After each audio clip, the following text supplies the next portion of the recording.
It's 6 a.m. Hello, you are listening to the Star Breakfast News with me, Evelyn Araba Aidoo. Coming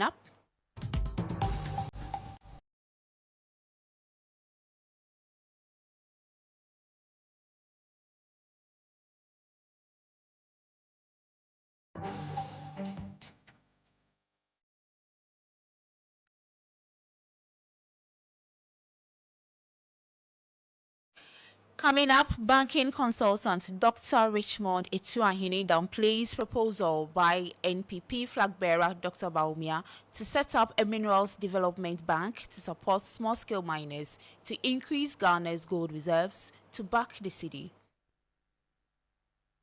Also coming up, Office of the Attorney General describes calls for the AG's resignation as baseless, saying he remains resolute in the performance of his duties. There is no basis, my brother. The audios have, if there are any, have nothing to do with what we are doing in court.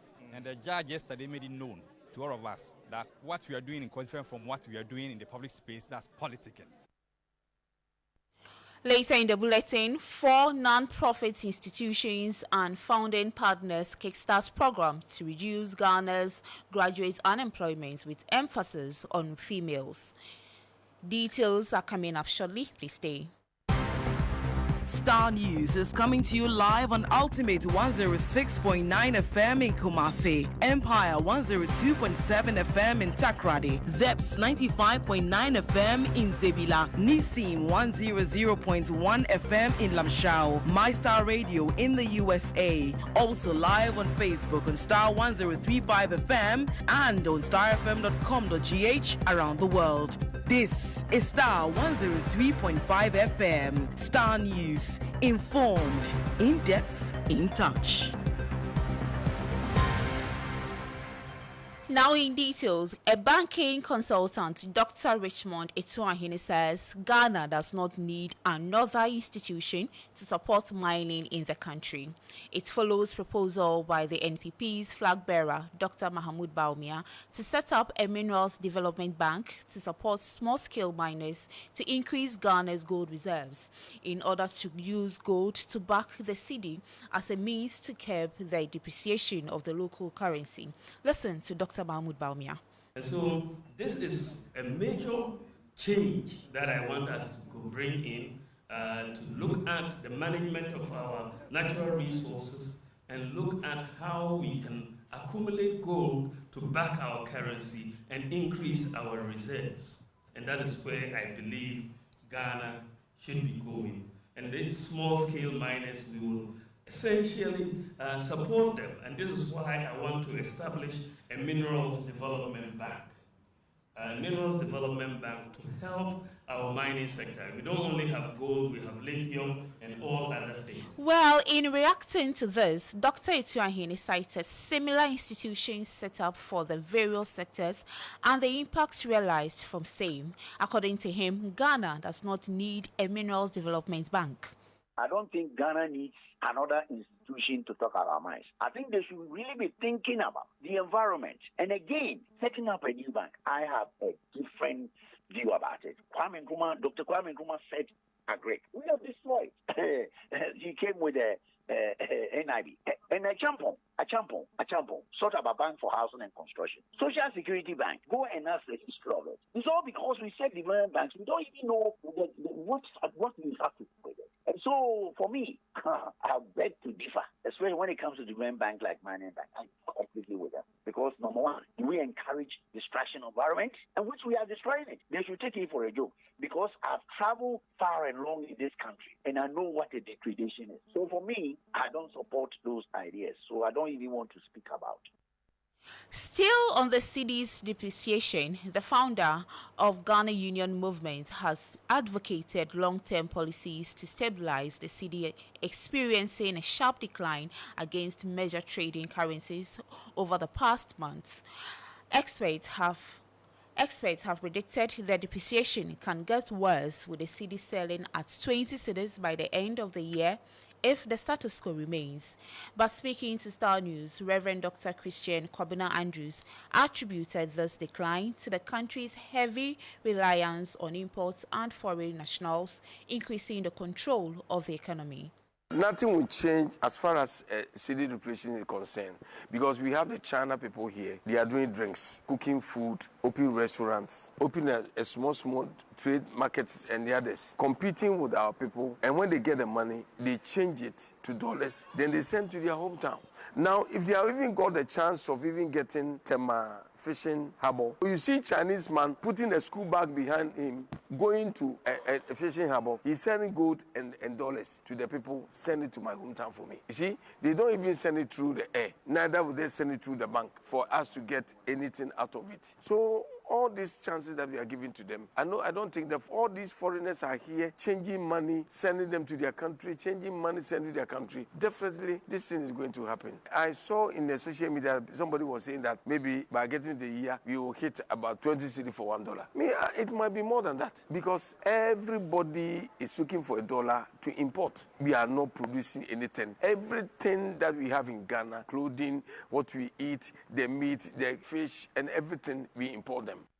In more news, the Office of the Attorney General says calls for the AG, Godfrey Yabuadami, to resign over the alleged leaked audio saga in the ongoing €2.37 million ambulance trial is baseless.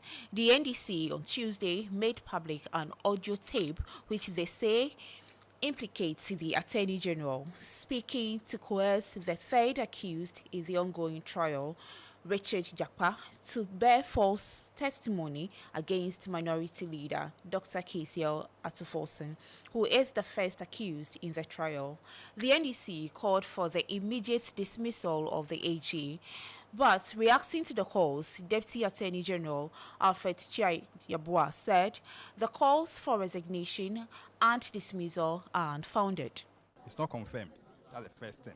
And the second thing is that the Attorney General is very resolute, very firm, very healthy, undertaking his duties as an Attorney General. He's currently out of jurisdiction, and very soon he'll be back to continue his duties as an Attorney General of the Republic. Oh, we are in court, and cases of this nature are fought in court. We have closed our case matter. The first accused person has closed his case. The third accused person is in the witness stand undergoing cross-examination, so that's where our focus is. The NDC wants him to resign or recuse himself. What do you say to that? There is no basis, my brother. The audios have, if there are any, have nothing to do with what we are doing in court. And the judge yesterday made it known to all of us that what we are doing in court is different from what we are doing in the public space. That's politicking. Our focus is to do what we are supposed to do in court for it to get to the end of this matter. Let's now move to the daylight robbery that occurred 3 days ago. Now, the Bachona Divisional Police Command has intensified investigations into a daylight robbery at the Spinters branch of the Pan-African Savings and Loans on Tuesday, May 28. Armed robbers wielding rifles reportedly trailed the bank staff who had gone to retrieve cash for the company.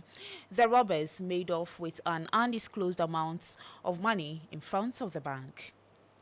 In another story, 4 non-profit institutions are working at bridging Ghana's graduate unemployment gap with emphasis on females who bear the highest incidence of unemployment.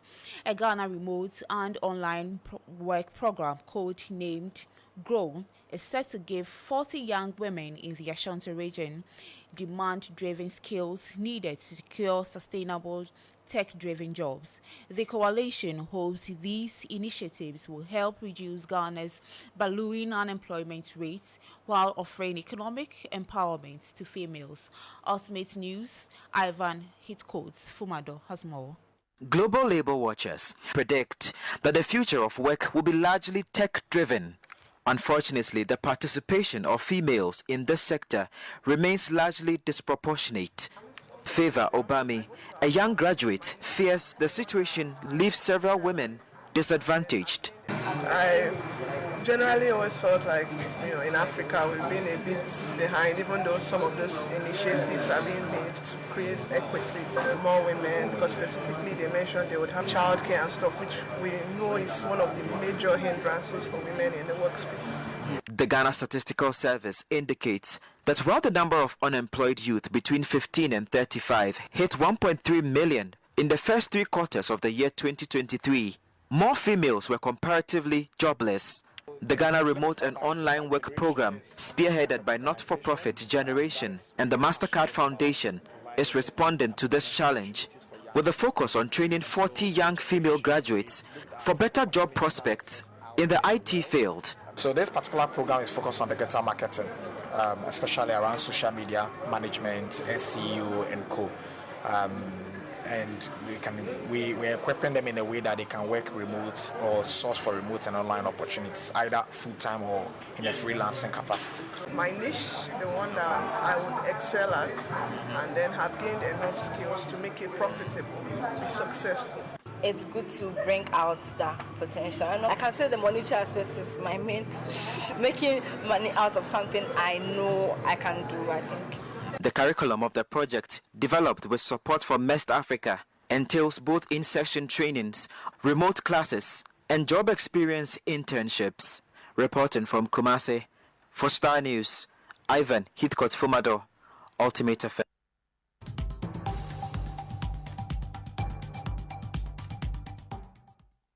That's it for the Star Breakfast News with me, Evelyn Araba Aidoo.